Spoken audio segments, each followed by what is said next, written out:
रायगडच्या पेण नगर परिषदेची निवडणूक अतिशय अटीतटीची आणि चुरशीची होणार आहे। थेट नगराध्यक्ष पदासाठी आम्ही पेणकर विकास आघाडीकडून रिया धारकड निवडणूक रिंगणात ताकदीने उतरले आहेत। जनतेला परिवर्तन हवं असून पेणचा चेहरा मोहरा बदलवण्यासाठी आता जनतेनेच निवडणूक हाती घेतली आहे। पेण नगर परिषद निवडणुकीत केवळ शिशिर धारकर नव्हे तर संपूर्ण पेणची जनता मैदानात उतरली आहे। स्थानिक बंगलेवाल्या सत्ताधाऱ्यांना सत्तेतून पायउतार करण्यासाठी समविचारी जनतेने ही लढाई उभी केली आहे। ही लढाई आम्ही जिंकू असा विश्वास माजी नगराध्यक्ष तथा आम्ही पेणकर विकास आघाडीचे अध्यक्ष शिशिर धारकर यांनी व्यक्त केलाय। सर, काय सांगाल? पेण नगर परिषदेची निवडणुकीची रणधुमाळी सुरू आहे आणि आपले देखील उमेदवार त्या ठिकाणी आपल्या मार्गदर्शनाखाली नेतृत्वाखाली निवडणुकीला सामोरे जात आहेत। कशा पद्धतीचा विकासाचा अजेंडा आहे? जनतेचा जाहीरनामा नेमका काय आहे? पेणकरांचं स्वप्न आहे, त्या स्वप्नपूर्तीमध्ये काय आपली संकल्पना आहे विकासाची? हा जाहीरनामा जरी आम्ही आता प्रसिद्ध केला, हाच जाहीरनामा फक्त 2-3 पॉईंट थोडेसे मागे पुढे केले तर 2022ला सुद्धा आम्ही जाहीर केलेला होता। ह्याच्यामध्ये प्रामुख्याने बेसिक जे नागरिकांना गरजा असतात, पाणी, स्वच्छता आणि बाकीच्या सुखसोयी, ह्या सगळ्या गोष्टी ह्याच्यामध्ये नमूद केलेल्या आहेत। आज सर्वसाधारण लोकांना जो त्रास होतो आहे, आज एक उदाहरण घ्या, कोणाला गरीबाला पाण्याचं कनेक्शन घ्यायचं आहे, आज 1500 रुपयाची पावती दिली जाते, पण 15,000 रुपये घेतले जातात। हे सर्वसाधारण माणसालाच द्यायला लागते। आज असेसमेंटची फी 50 रुपये असेल, पण 500 रुपये दिल्याशिवाय असेसमेंटचा उतारा भेटत नाही आहे।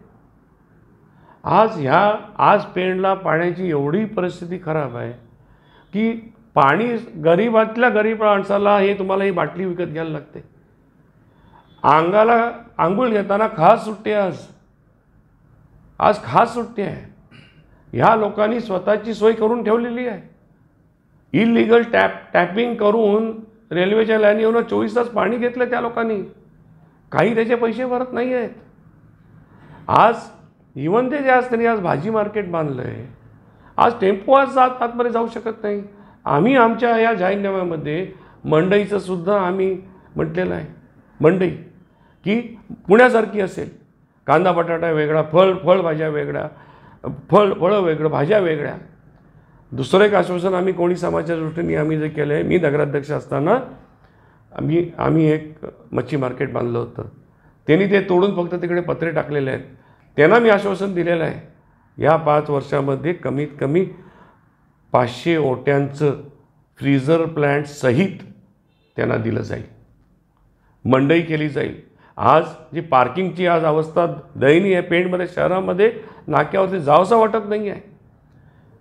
ह्यांच्याच जमिनी 20 रुपयाची जागा 20 पैशांनी घेतल्या आहेत, त्यांच्यावरतीच आम्ही रिझर्वेशन टाकून या सगळ्या गोष्टी आम्ही नागरिकांपर्यंत आम्ही देणार आहोत।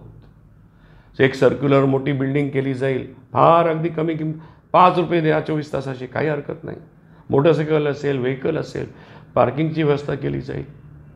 आज बारीक छोट्या गोष्टीसाठी लोकांना वणवण फिरायला लागते। जाहीरनाम्यामध्ये तर या सगळ्या गोष्टी मी नमूद करू शकत नाही। सर, मला सांगा की पेण अर्बन बँकेच्या संदर्भामध्ये निवडणुकीच्या काळामध्ये जे आरोप प्रत्यारोप वारंवार होत आहेत, त्या संदर्भात थोडक्यात काय सांगाल? बँकेचं हे जे प्रकरण सुरू झाल्यानंतर स्वतः रविशेठ पाटील हे मला त्यावेळचे सहकार मंत्री हर्षवर्धन पाटलांकडे मला घेऊन गेले होते आणि त्याच्यानंतर घातलेल्या 2011च्या नगर परिषदेच्या इलेक्शनमध्ये माझे सहकारी माजी नगराध्यक्ष संतोष विनायक शिंगारपडे, आमचे सगळे सहकारी जे बँकेमध्ये सुद्धा इन्वॉल्ड होते, त्यांना घेऊन तुम्ही ही सत्ता काबीज केलीत। आणि आत्ता प्रत्येक वेळेला इलेक्शन आलं की तुम्ही बँकेचा प्रश्न हा घेताय।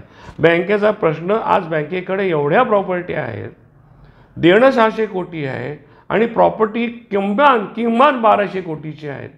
कुठल्याही बँकेच्या बाकीच्या शाखा वगैरे जे आहेत ते न विकतासुद्धा त्याच्यावरती मार्ग आहे, निघतोय।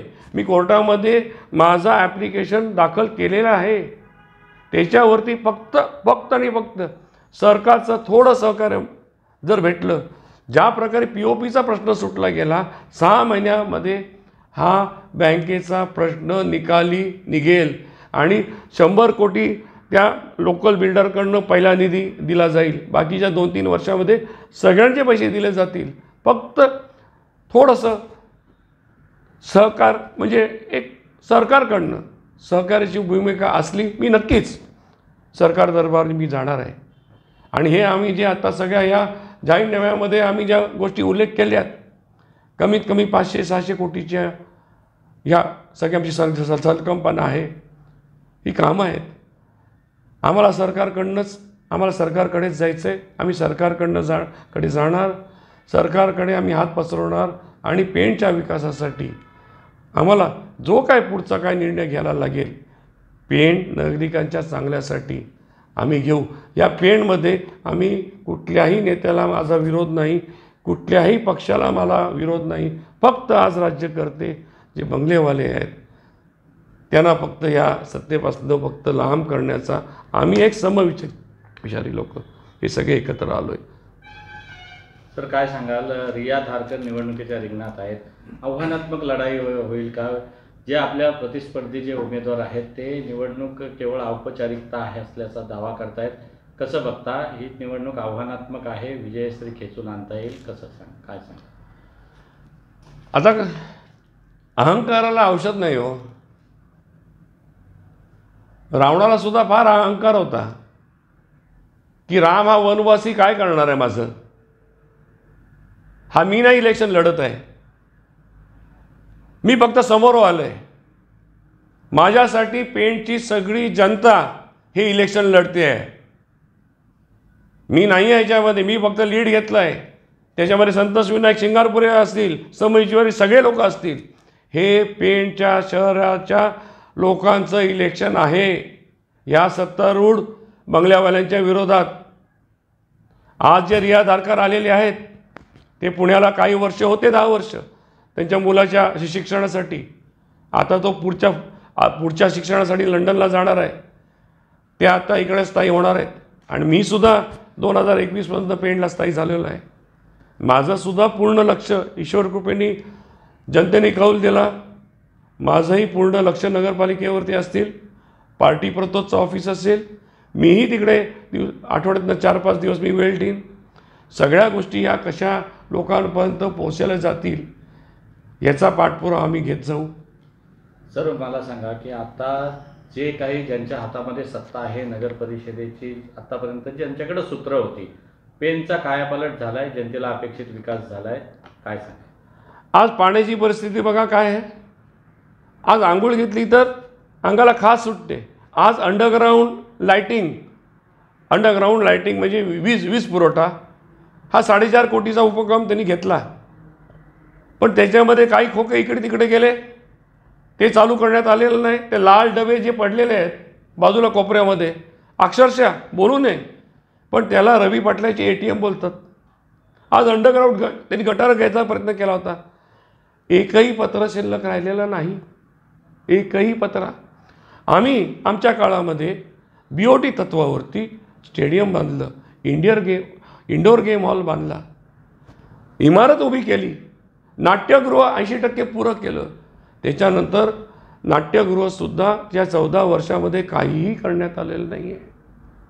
आणि कसं आहे माहिती आहे का, आज त्यांच्याच घरामध्ये डांबर प्लॅन्ट आहे, आज त्यांच्याच घरामध्ये खडीचे प्लॅन्ट आहे, सिमेंटचं प्लॅन्ट आहे. सगळी जी कामं घेतात हे घरामध्ये घेतली जातात. कुठल्याही कार्यकर्त्याला मोठं केलं जात नाही आहे. फक्त आणि फक्त स्वतःचा विकास एवढंच त्यांचं ध्येय आहे, बाकी काहीही नाही. आज घराणेशाही जर बघायला गेलात तर एका घरामधनं 3 उमेदवार उभे आहेत, 3 उमेदवार उभे आहेत, 3 उमेदवार. एक 8 नंबरमध्ये अनिरुद्ध, 4 नंबरमध्ये अनिरुद्धची मुलगी, आणि नगराध्यक्षाला ज्या आहेत त्यांच्या ललित पाटलांच्या पत्नी त्या उभ्या आहेत. हे म्हणजे काय, आणखीन जर कोण असतं कदाचित अजून 4-5 त्यांनी उतरवले असते. कदाचित पुढच्या जनता त्यांना कौल देणार नाही. जर दुर्दैवाने जशा गोष्टी झाल्या तर कमीत कमी 5 ते 6 त्यांच्या घरातले उमेदवार असतील. ह्याला घराणेशाही नाही बोलायचं, मग काय बोलणार आपण? रवींद्र दगडू पाटील यांनी आम्हाला सहकार्य केलं, तर सपोर्ट केला होता. गांधी मंदिराच्या पटांगणावर जेव्हा जाहीर सभा झाली त्यावेळेला मी त्यांना जाहीर शब्द दिला होता की पुढच्या विधानसभेला मी तुम्हाला मदत करेन. त्याच्यानंतर जी आमची चर्चा झाली, पण मी होतो राष्ट्रवादीमध्ये.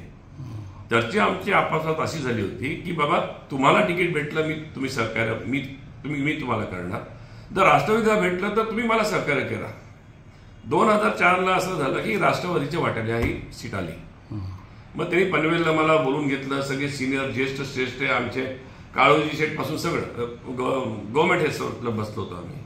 माझं वय झालंय, तुम्ही मला शब्द दिलात, तुम्ही असं करायचं नाही, माझं परत पुढे मला चान्स भेटणार नाही.